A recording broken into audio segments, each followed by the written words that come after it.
Assalamualaikum warahmatullahi wabarakatuh. Balik lagi bersama saya Lailatul Khairun Umar. Kali ini saya bukan sebagai guru ataupun tutor Anda, tapi saya sebagai partner diskusi Anda. Layaknya seorang partner, ketika ada masalah, mari kita selesaikan bersama-sama ya. Oke, di video kali ini kita akan membahas tentang perkembangan Islam pada masa Daulah Abbasiyah. Tanpa menunggu lama lagi, mari kita langsung saja ke videonya. Jangan lupa kalian sediakan snack, makanan, minuman, atau apapun yang membuat belajar kali ini menjadi nyaman. Oke, langsung saja kita simak videonya. Dinasti Abbasiyah didirikan oleh Abdullah al-Saffah bin Muhammad bin Ali bin Abdullah bin al-Abbas. Kekuasaan dinasti Abbasiyah berlangsung dalam rentang waktu yang panjang, dari tahun 132 Hijriah sampai dengan 656 Hijriah.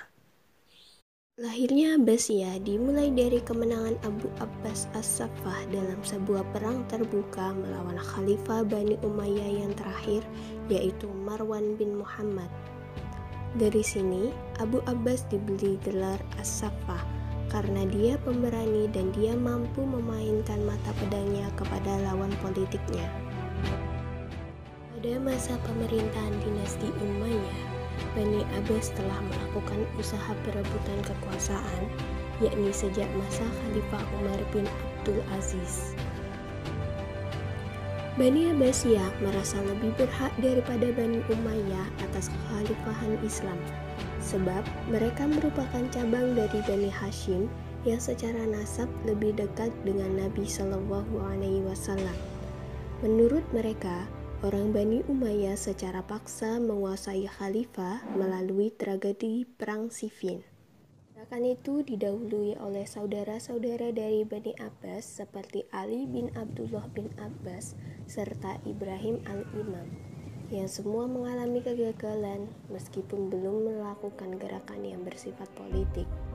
Sementara itu, Ibrahim meninggal dalam penjara karena tertangkap setelah menjalani hukuman kurungan karena melakukan gerakan makar. Barulah usaha perlawanan itu berhasil di tangan Abu Abbas setelah melakukan pembantaian terhadap seluruh Bani Umayyah, termasuk Khalifah Marwan II yang sedang berkuasa. Menurut asal-usul penguasa selama masa 508 tahun, Bani Abbasiyah mengalami 3 kali pergantian penguasa, yakni Bani Abbas, Bani Buwayhi, dan Bani Saljuk. Sehubungan dengan corak pemerintahan Daulah Abbasiyah terbagi menjadi 5 fase, yaitu fase pertama, fase kedua, fase ketiga, keempat, dan juga kelima. Fase pertama. Periode ini disebut juga dengan pengaruh Persia pertama. Hal ini disebabkan pemerintah Daulah Abbasiyah dipengaruhi dengan sangat kuat oleh keluarga dari bangsa Persia, yaitu keluarga Barmah. Abu Abbas as-Saffah sebagai pendiri Daulah Abbasiyah dikenal dengan sikap tegas dan beraninya yang mampu mengusir paksa semua bekas keturunan Muawiyah. Abu Ja'far al-Mansur sebagai khalifah kedua, ia memindahkan ibu kota Abbasiyah dari Damaskus ke Baghdad di wilayah Persia. Kemudian, pada Khalifah Harun al-Rasyid, beliau membangun peradaban ilmu pengetahuan dengan menyediakan berbagai fasilitas pendidikan bagi masyarakat luas. Kegiatan belajar yang menonjol lainnya adalah menerjemahkan buku-buku filsafat Yunani dan buku-buku asing. Sebagai bentuk kepedulian sosial Bani Abbasiyah, pada saat Khalifah Harun al-Rasyid, beliau membangun pemandian-pemandian umum yang dapat digunakan oleh masyarakat luas. Beliau juga membangun rumah sakit, lembaga pendidikan dokter, dan farmasi. Setidaknya di kota Baghdad terdapat 800 orang dokter. Fase kedua. Fase ini dikenal dengan pengaruh kekuasaan Turki pertama. Pada fase ini, perkembangan peradaban masih bisa berkembang, akan tetapi tidak sepesat seperti fase pertama.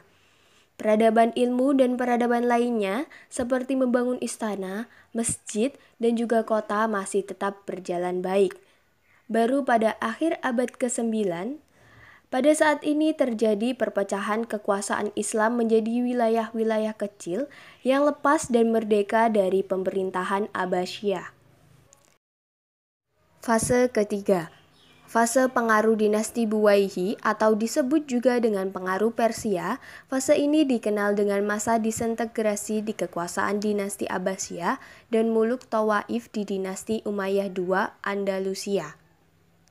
Pada fase ini, perkembangan ilmu masih berjalan meskipun sudah menurun.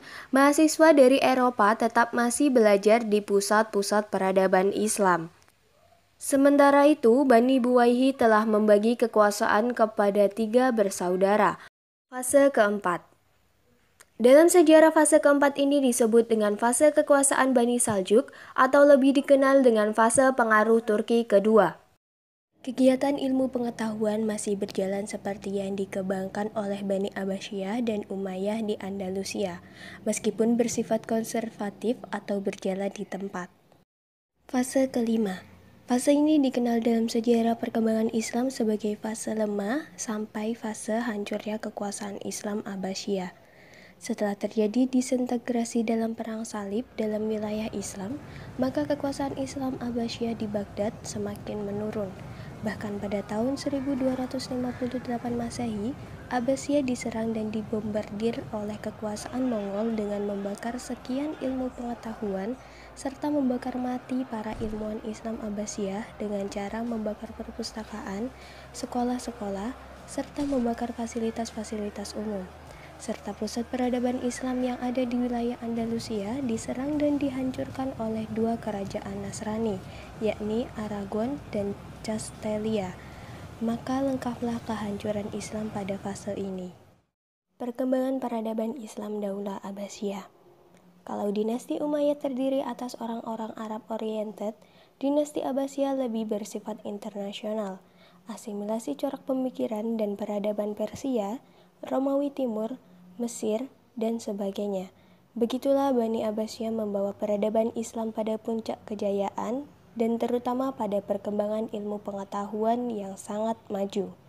Pada masa inilah, buat pertama kalinya dalam sejarah, terjadi kontrak antara Islam dengan kebudayaan Barat atau tegasnya dengan kebudayaan Yunani klasik yang terdapat di Mesir, Suriah, Mesopotamia, dan Persia.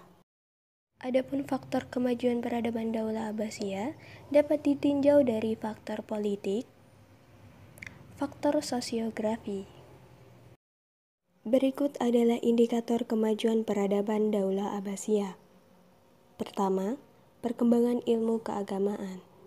Di bidang ilmu-ilmu agama, era Daulah Abbasiyah mencatat dimulainya sistematisasi beberapa cabang keilmuan, seperti tafsir, hadis, dan fikih. Khususnya sejak tahun 143 Hijriah, para ulama mulai menyusun buku dalam bentuk yang sistematis, baik di bidang ilmu tafsir, hadis, maupun fikih. Kedua, perkembangan peradaban dan ilmu pengetahuan. Pertama, bidang sosial budaya. Di antara kemajuan dalam bidang sosial budaya adalah terjadinya proses akulturasi dan asimilasi masyarakat. Seni arsitektur yang dipakai dalam pembangunan istana dan kota-kota seperti pada Istana Khosrul Zahabi. Kemajuan juga terjadi pada bidang sastra bahasa dan seni musik. Berikut adalah tokoh sastrawan, budayawan, serta tokoh dalam bidang musik. Kedua, bidang politik dan militer.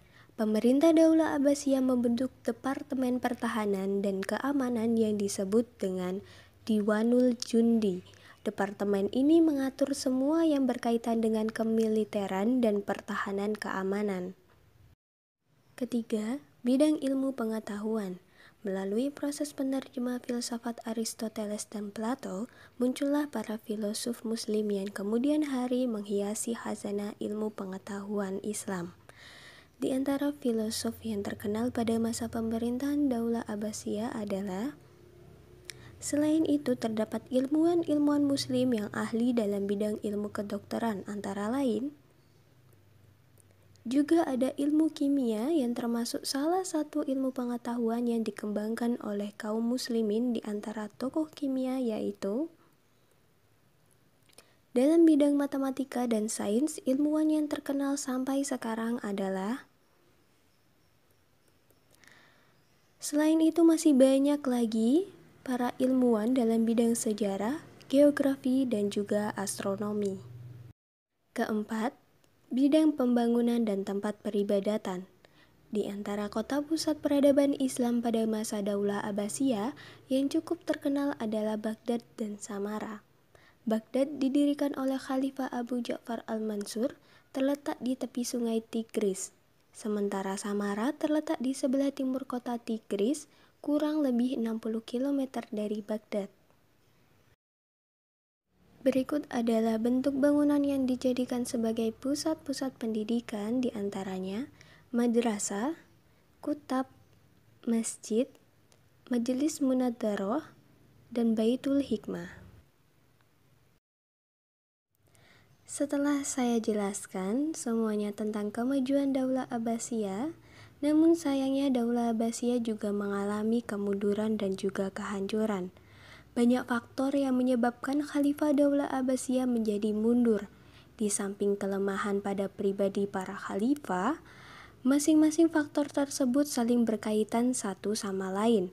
Berikut adalah faktor-faktor yang menyebabkan kemunduran Daulah Abbasiyah.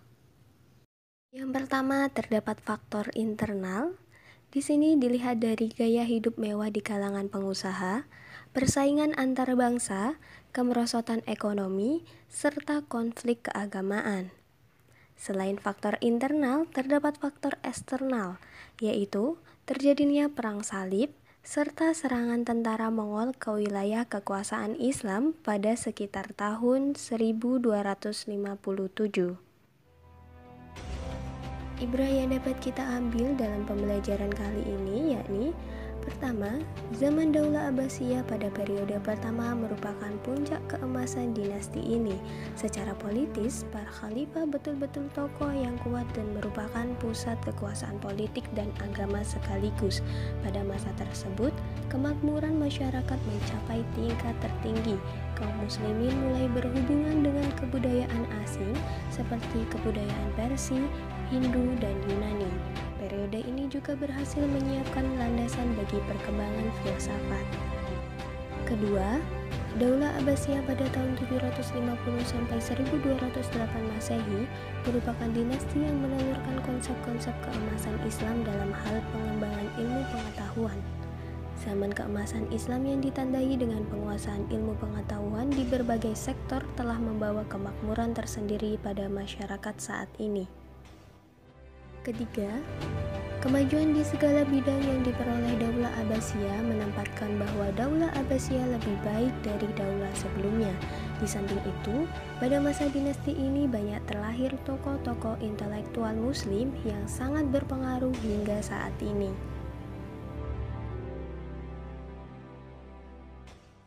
Oke, terima kasih telah menonton video kali ini. Semoga bermanfaat. Jangan lupa like, komen, dan juga subscribe, nyalakan loncengnya. Jika dirasa bermanfaat, silakan share ke semua media sosial Anda agar menambahkan ilmu. Terima kasih dan sampai jumpa di video saya selanjutnya. Wassalamualaikum.